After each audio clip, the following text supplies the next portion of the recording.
everyone, welcome to my channel. Today I want to chat to you guys about disorganized attachment style in this video. You know, we're always trying to understand ourselves a little bit better, our situation, just have a better idea and understanding of the people we're dealing with, especially in relationships. And when I do tarot readings, most of the time it is to help the collective, the viewer, to get some sort of clarity, some questions answered, sorry, because we can get stuck there.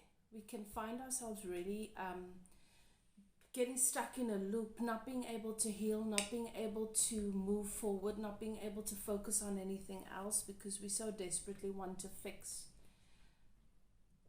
what is wrong. And in order to do that, we so desperately want to figure out what is wrong so we can fix it. So the purpose of me having these talks and sharing it with you, these talks specifically based on attachment style, is to just shed some awareness, some insight, some light on this topic. Please keep in mind, I am not a psychologist, I'm a spiritual life coach. I work with people through many different aspects of their journey through this life, from dealing with family issues, dealing with trauma, dealing with in their spiritual journey, just everything. It all comes together. Everything in your life that you are facing comes together in some way.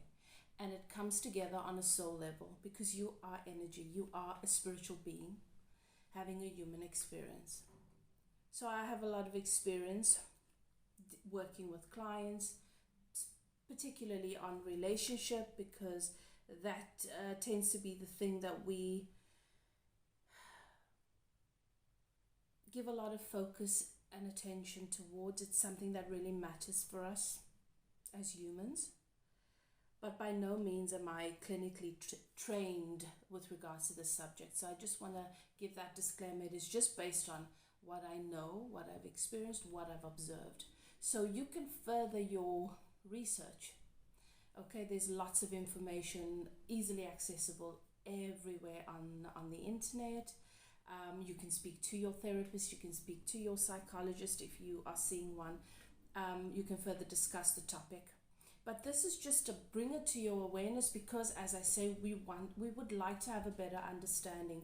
Having knowledge can sometimes help us to shift a perspective, look at something in a way that serves us, that helps us to progress, that helps us to forgive, that helps us to understand, that helps us to forgive ourselves, forgive the other person, have more compassion, more understanding, which is what we're always reaching for, because ultimately we want harmony. Okay. So that's my little disclaimer. I'm going to chat to you guys a little bit about disorganized attachment style.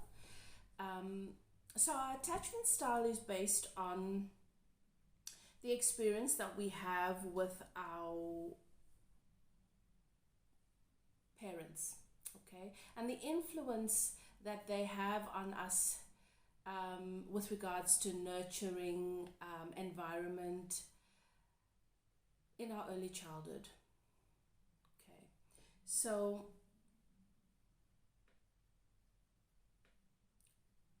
I know personally, because I had a very traumatic childhood. Growing up, my parents were both very bad alcoholics. They couldn't manage their lives. They could definitely not take care of children.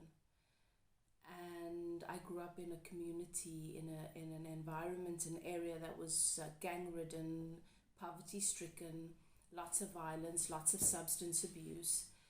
My family was very dysfunctional because them too, you know, they were also engulfed in substance abuse, poverty, low self-worth, lack of self-awareness, generational trauma, And so they were just they were struggling to deal with themselves on a day-to-day basis. And the community didn't have much to give. So the environment where a community is normally a place where we'd like to think, in the ideal world, it's a place where we can support one another and we're helped to take care of one another. We're neighborly. We take care of one another's children. You know how they say it takes a community. It takes a village to raise a child. Even though the intention was there was seldom not much to give. So, and there was a lot of predatory activity, a lot of, as I said, just broken, damaged people, consumed by drug addiction. So it wasn't a very safe place to be, particularly when you did not have an adult that was in a place where they could protect you. And from my personal experience, it was one of my goals was to grow up and to make sure that my life would be different, that I would not recreate, that I would take myself out of that situation and I would give myself a better life. And at the heart of that was my decision to create as much space, as much distance between myself and my parents, my family, as I could. My father was not in my life in my early childhood. I didn't even know that he existed. I remember when I was little, I used to think everybody else talks about a father or a daddy or whatever.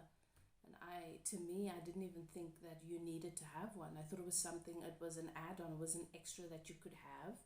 But I didn't know or understand that it was part of of a family dynamic. It was part of your conception. It was part of why you you needed to have that sperm or that male figure. It was, I think, I cannot give you, I can't say the exact date, but it was closer to maybe 8 when a friend of my mom's came to visit from out of the city, from another city. And she asked in front of me, she asked about my dad, and I heard his name for the first time. My mother sort of brushed it off. He was never spoken about. So I only met him when I was 10 years old. I met him for the first time. And once I'd started school, I obviously realized that that's something one should have.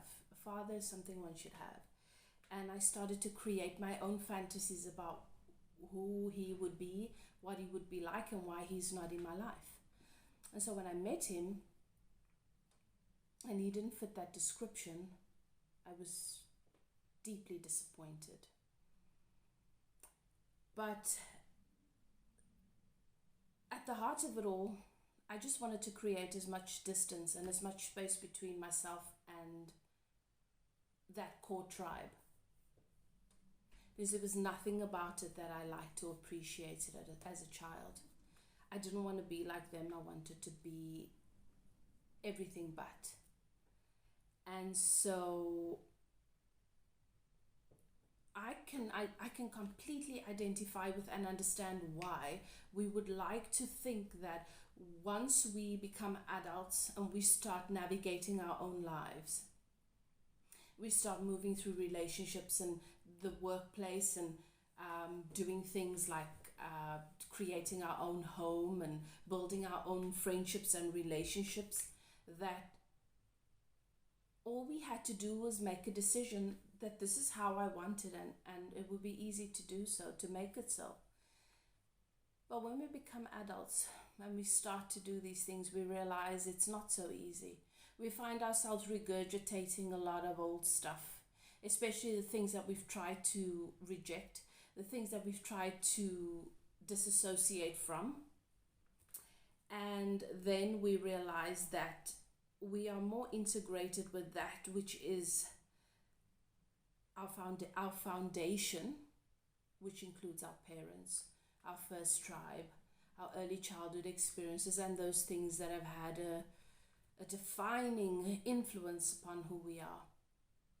And that's why we make the decision later in life to revisit these aspects of who we are with the intention of healing. And so our attachment style stems from that place, from that very same place. It stems from who we experienced ourselves to be in relation to our parents.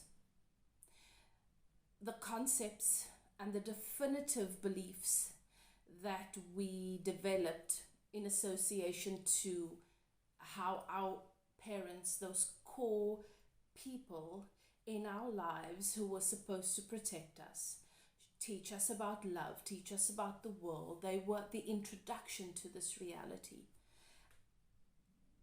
That experience is what how contributes to our attachment style. Now, I did have a viewer comment. I won't go into the full comment, but what I derived from the comment and what I sort of got from it was that attachment is a choice.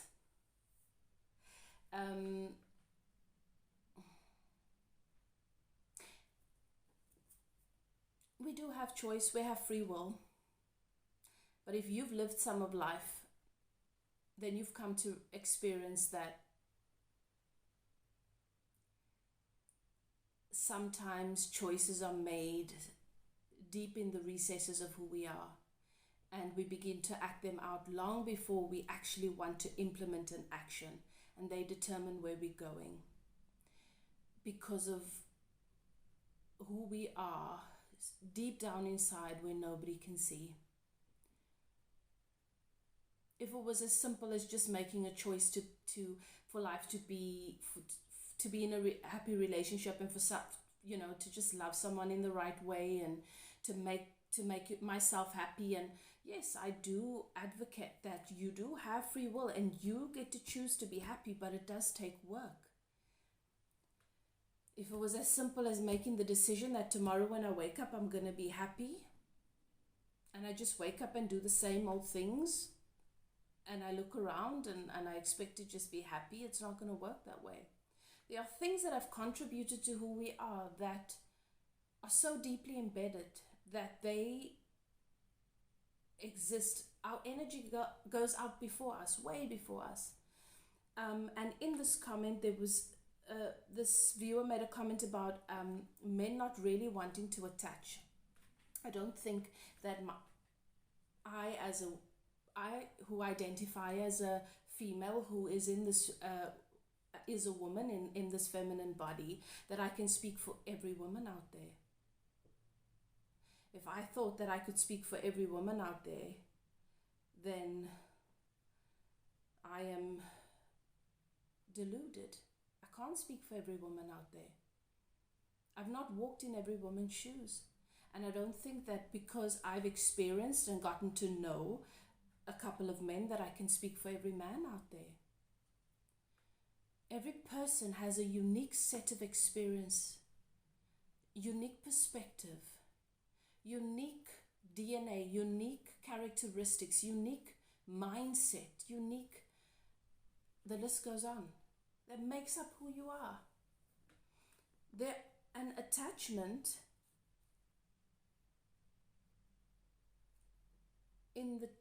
from an ego perspective can be seen as negative, but remember, the ego is a beautiful tool when you are its master. But when it controls you, then it is not so good. So we cannot separate from attachment. We can find balance, we can find a better way, we can find a middle ground, we can find a healthier way to attach, but we can't separate from attachment. Because if we did, we wouldn't be here. You wouldn't be attached to your life.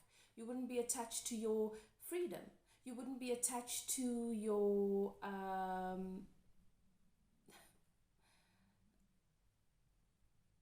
being single, being independent. You wouldn't be attached to having your house to yourself and not having to share it with anyone else. We all have attachments. They just look different. You wouldn't be attached to your job and the money that you make. You wouldn't be attached to that career that you do not like, but you're there for the money. You wouldn't be attached to that career that you do not like, but you like the status.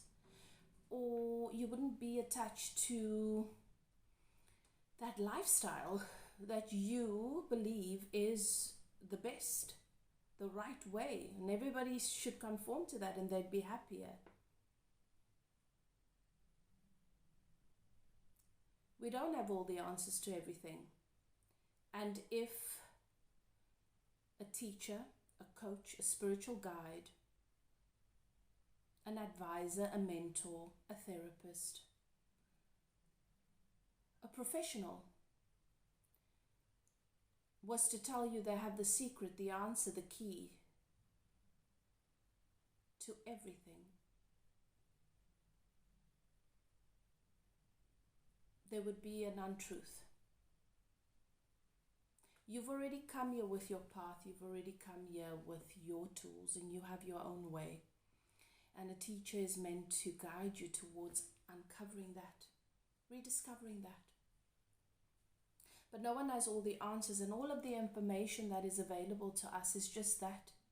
You get to implement it in a way that either supports you in your process or disables you, puts you in the energy and the perspective and the mindset of progress or victimhood or regress, whatever. But you're the key. Okay, so attachment style is exactly that. As I say, we're all attached to different things. Okay, the things that we have, unless we're on and even if we were on an island, we're attached to that island. Okay, it's how we identify with the things, the physical things, the material things, the tangible things. And our beliefs and our perspectives. Some of us are so attached to our beliefs that we're not open to anybody else's view. So attachment exists whether we want to acknowledge it or not, and we all associate with it in one way or another. Our attachment style refers to how we attach emotionally to a relationship, how we feel comfortable processing, showing up, and moving through and navigating intimate relationships. Okay, that is what I'm talking about. That's the best way I can explain it in my words. And maybe, I'm sure there are others who can explain it better. So as I said, if it sort of makes sense to you, research it more. Okay? Today I'm talking about disorganized attachment style. So there are four basic attachment styles. It is your stable, which is what we're all searching for. That is your person that has emotional stability, emotional maturity, is in a stable place in the relationship with themselves, and shows up in a stable way in relation to intimate partners. They are stable, they offer stability, and handle conflict, problems in a stable way. We all would like to be there, and we all would like a partner like that. Then we have anxious attachment style, and that is like it sounds, where there's a lot of anxiety around intimacy, a lot of low self-esteem, low self-worth, a lot of self-loathing and distrust of self and others. The person with with anxious attachment style normally puts their partners on a pedestal, even if they can see the red flags or possible issues or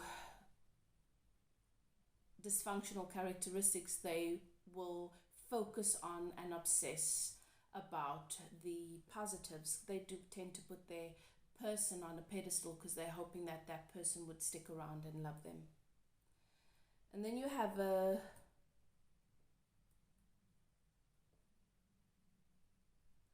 don't know why this one slipped my mind. Avoidant attachment style. This is your person that I was going to say detached.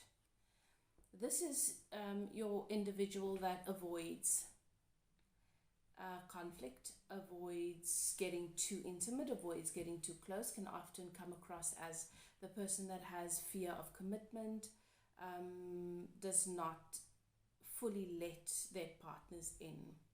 Not because they don't want to, because they've learned to be hyper independent, to only rely upon themselves, and they expect to be abandoned at one point or another. And then we have disorganized attachment, which is the one I'm talking about now. I have spoken about avoidant attachment style, and you can just check out, go through my videos, just look through my playlist and you'll see it there if you're interested in taking a look at that. But in this talk I'm specifically focusing on the disorganized attachment. The disorganized attachment style is basically made up of the two opposites, which is anxious attachment and avoidant attachment. They're on two opposite spectrums, but in this individual they bounce between these two. So they can go from being obsessive, very, very engaging,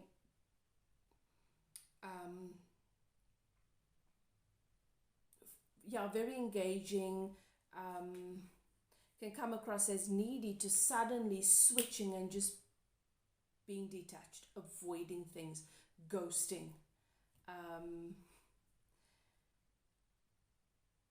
So it's very chaotic, jumping from one extreme to the other. And this can be a challenging one if you are a disorganized attachment, if you have disorganized attachment style in relationships, or if you're dating someone with disorganized attachment style, because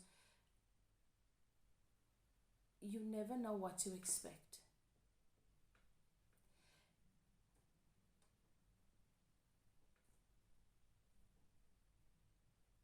From one moment to the next, your person is so completely different and unpredictable that it can be very, very stressful and emotionally abusive.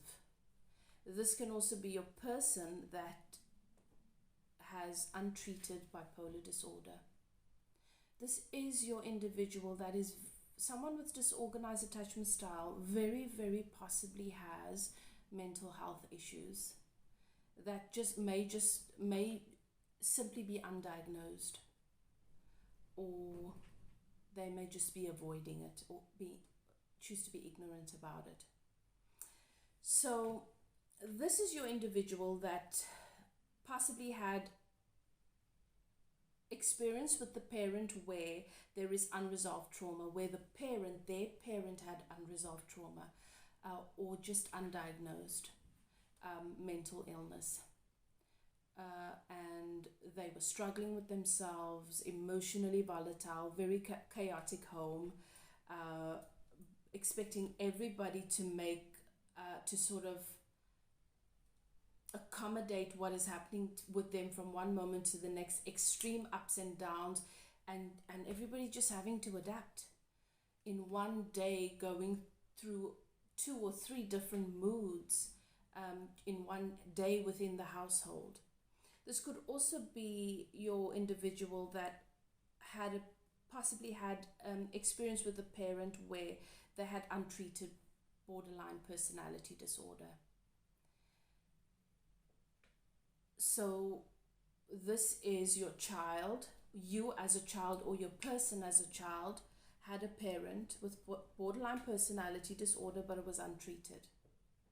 And can you imagine what that is like? How frightening that must be.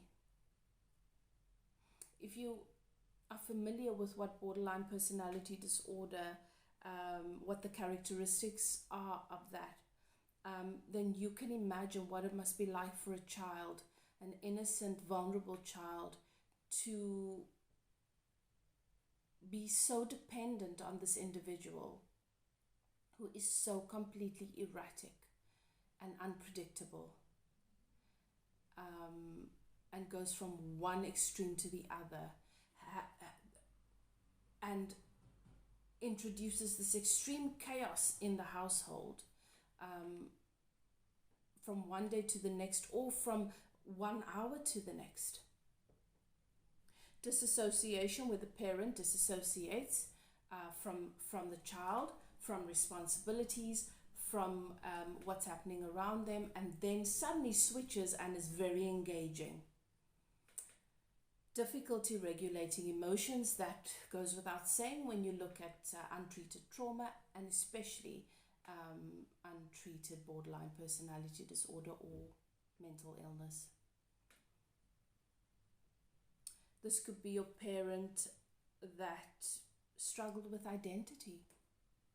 The parent would go from identifying as, to suddenly next week identifying as something else, to suddenly being very, very religious and going to church and expecting everybody to adhere to their strict religious rules based on that belief for 2 weeks, and then all of a sudden it's a complete switch to an extreme opposite, and everybody's got to adhere to that.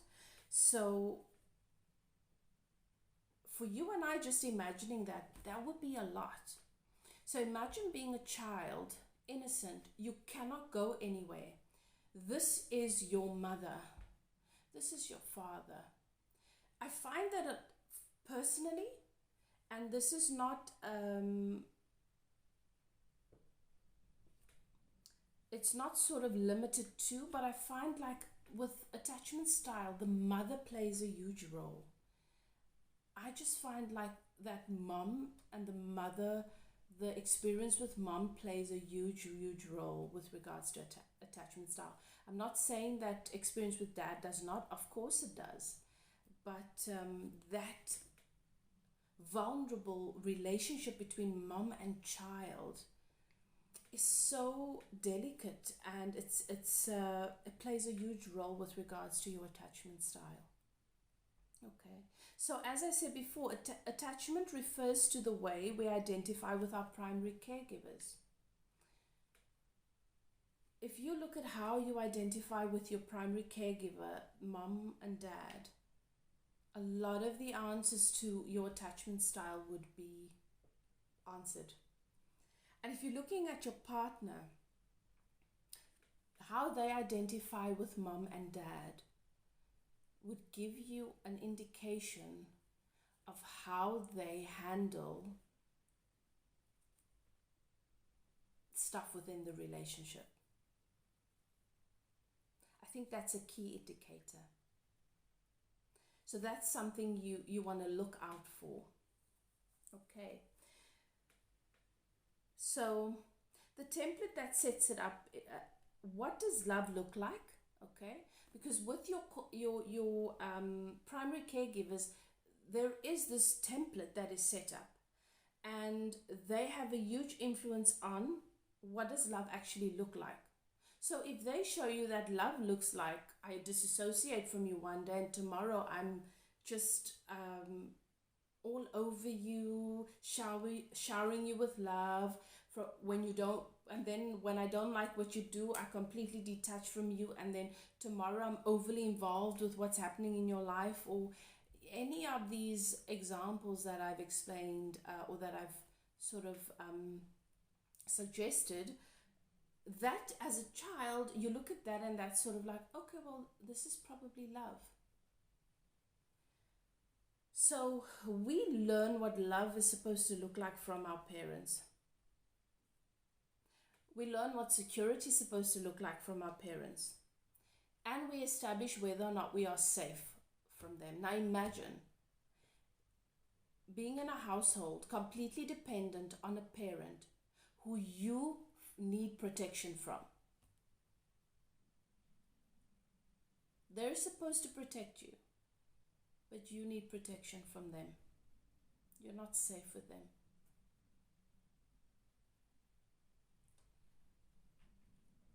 And also, part of that template is filled in with the question, should I be more independent or should I be more codependent?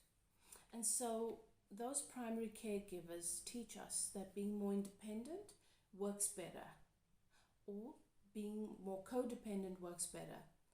With a disorganized, with a situation such as I am describing here, you go from learning earlier on to assess the person's mental state, mood, to know whether you should be more engaging to be okay or more independent to be okay. So think about that within a relationship. That means that this individual becomes hypersensitive to your moods, to what you say, to what you don't say, to what you do, to what you don't do.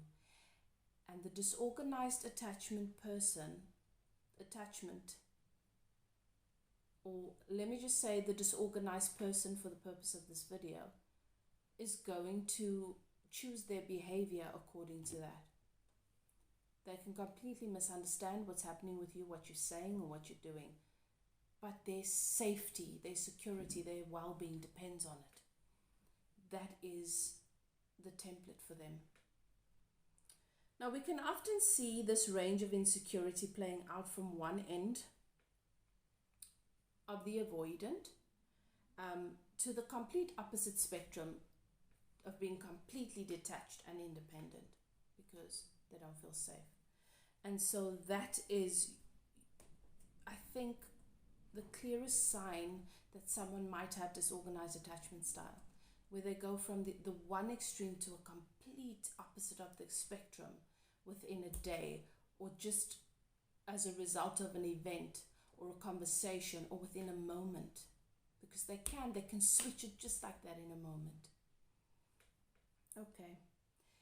The disorganized person displays a very chaotic attachment style in relationship. Chaos.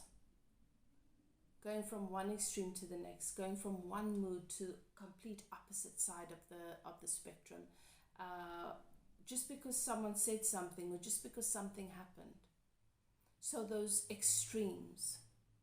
Okay.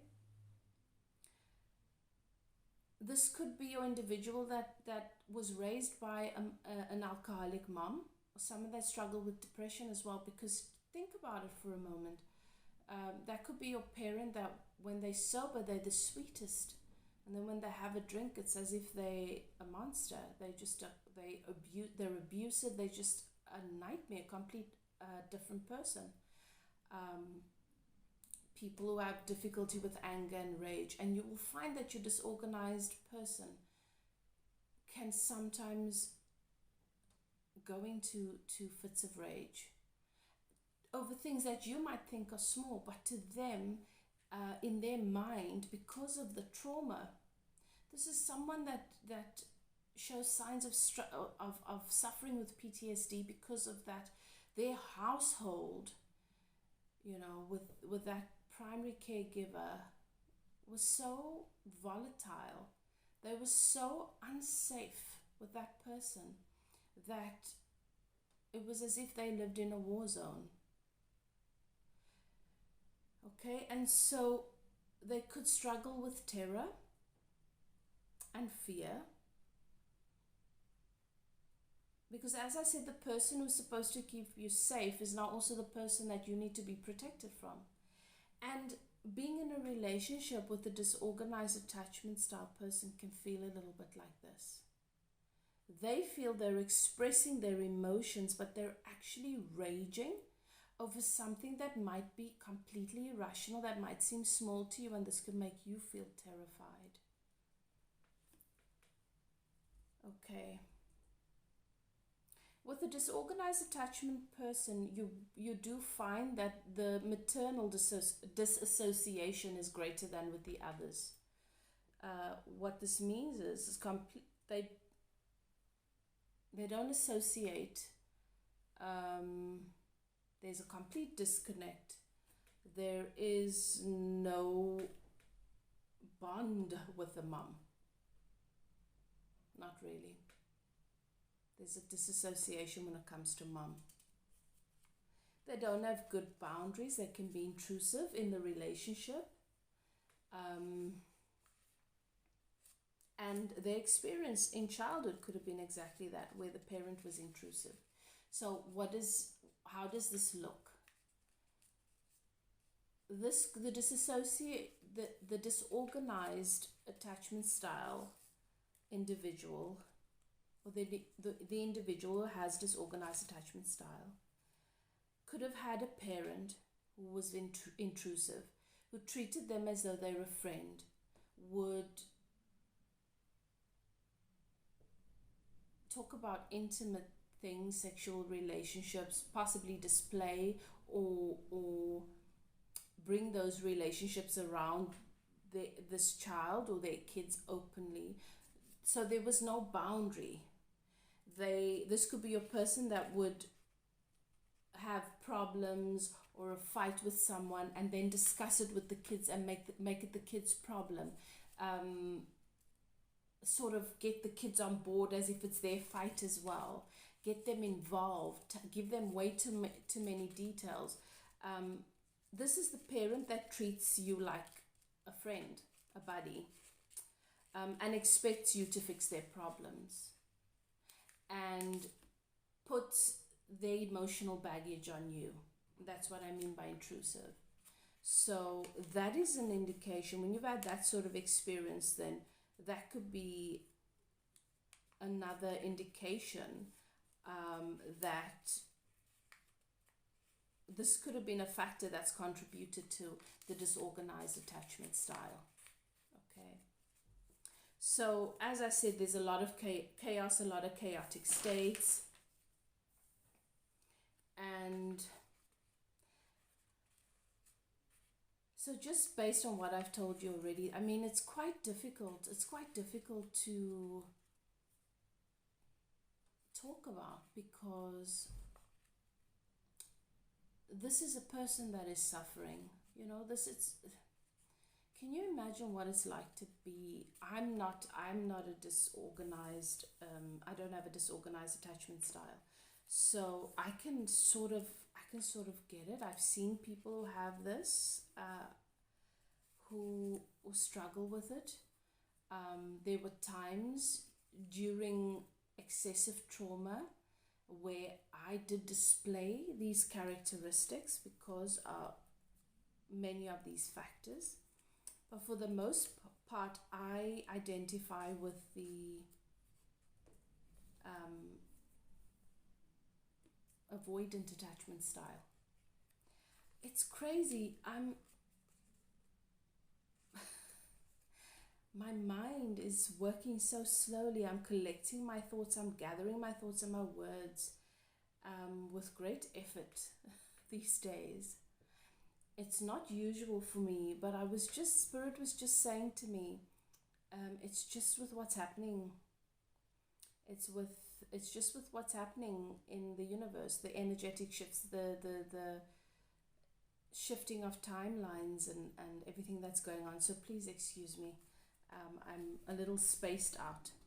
So as I was saying, I identify more with the avoidant attachment style, but I have most definitely had periods in my life with extreme, just being in a place of being so unhealed and struggling with my trauma, where I did find myself on the spectrum.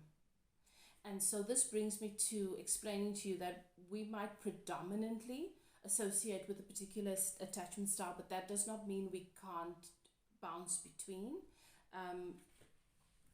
because it's a spectrum. It's not black and white. So it's difficult to talk about and I think it's difficult to talk about for me, because when I talk about this, I'm thinking about it, I'm just seeing that sort of thing. It's a little bit triggering and it's quite sad. And being in a relationship with someone like this even though they want love and they want to be in a healthy, happy relationship, can you imagine how challenging it must be for an individual with disorganized attachment style? And it can be quite lonely. So I just have a lot of sympathy. And if you are someone that identifies with this attachment style, I'm sure that there are times when you feel like you just feel hopeless and you feel like the world is just a war zone and there is no love and no one's going to love and accept you for who you are. And this is not your blueprint. This is not who you are. You can heal and find ways to slowly move up the scale, up the spectrum towards more stability. And there is love out there and you deserve it. We all do. So now I want to chat to you about some of the signs. Okay. So there's a deep need to be loved, for this individual. And if for you would identify with this, if this is the attachment style that you identify with, there is such a deep need to be loved and to be in a relationship. Okay. But it means that love can be great, go from being great to being awful.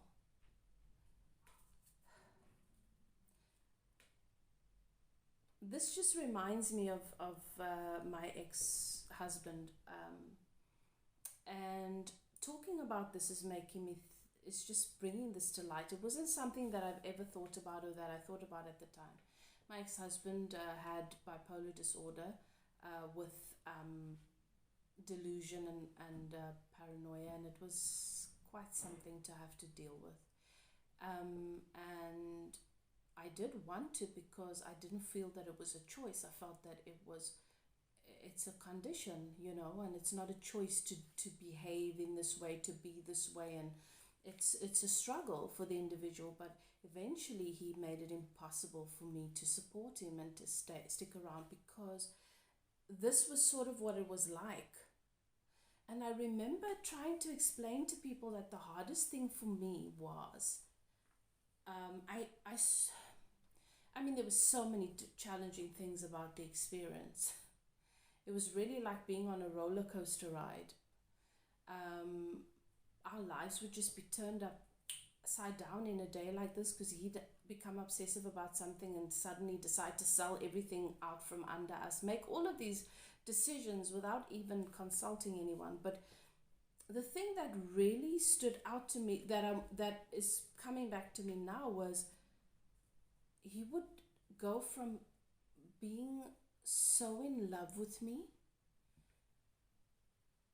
putting me on this pedestal, bringing the world to my feet,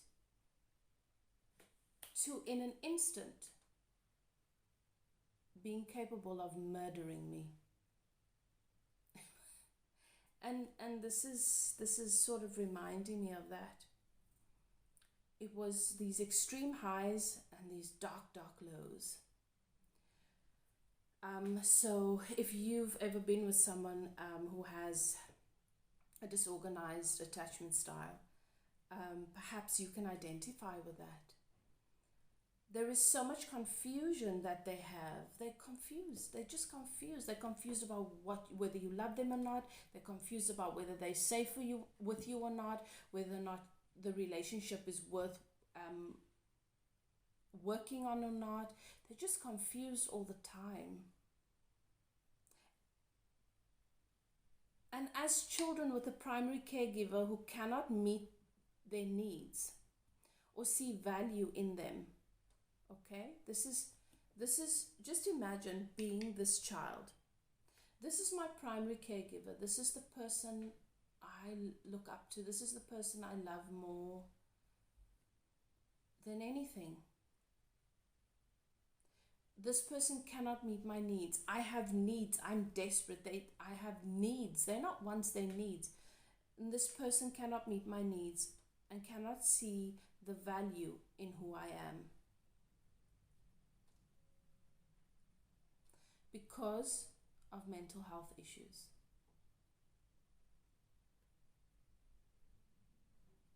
There's a deep sense of being worthless and unlovable. No one's ever going to love me. I'm worthless. Okay? And this individual might have had a parent who struggled with being responsive. So they're hungry, they need comfort, they need to talk about something, and this parent was just unresponsive, not able to be present because they were passed out drunk, or they were out on some drug binge, or because of their depression, they're unresponsive, they can't respond.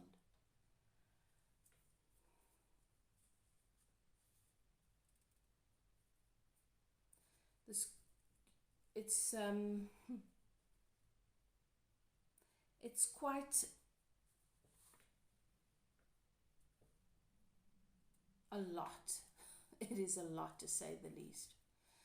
And the experience with mum particularly, but with both parents, and the household and the relationship was so chaotic that there was no opportunity to bond, to really bond. And the concept of the world, of self, of love, of security, of stability is so warped that relationships, even though this person really, really wants to be loved, they don't believe they ever will be. Really, really wants to be in a relationship, they don't believe that they deserve it, and they don't believe that things can just be normal and harmonious. They're expecting for things to fall apart.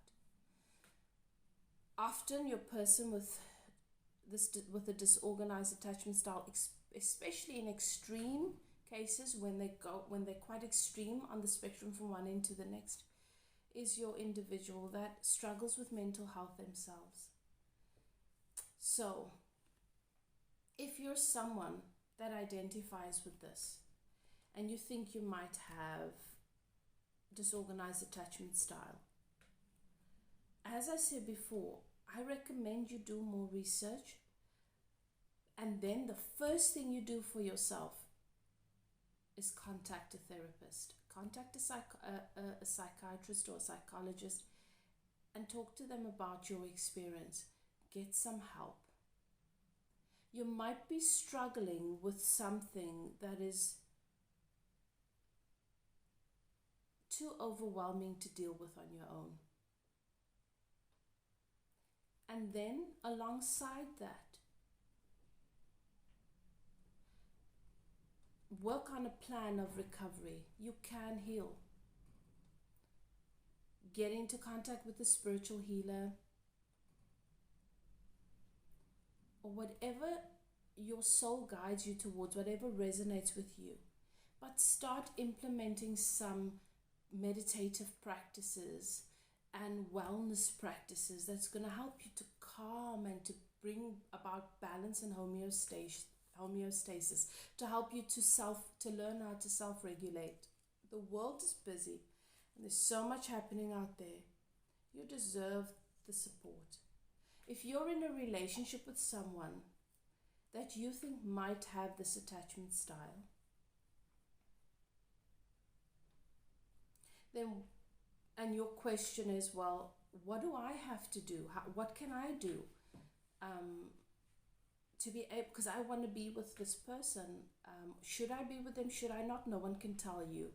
No one can make that decision for you. But it's very important to understand that this is not something that's just going to fix itself on its own or come into harmony and balance on its own. And you're not a chameleon. You can't shift your shape every time according to this person's needs. you'll have to encourage your person to get help. You'll have to encourage them to understand and to know that they deserve the happiness and you want to be happy with them, but they're going to need to get some help and they're going to need to heal. Otherwise, you guys don't stand a chance. And if this person is not in a place where they even want to acknowledge that, then, my dear, you have to consider the fact that this could be a very, very psychologically, emotionally, and physically dangerous situation to be in. Okay. So that was just some information. I hope it helps. As I said, I'm not an expert by no means. We can all heal. We're not stuck. We're not set in stone. We're energy. We're constantly evolving. We can all grow, we can all heal, and sometimes a little bit of knowledge and information goes a long way. It's what we do with it that makes the difference. Whatever your thoughts, please comment, let me know. I do find it interesting. I hope that this was helpful. Perhaps it's just shine some light in a particular direction that brings you more insight into your situation, into your attachment style, how you show up in relationship, and the kind of people that you attract.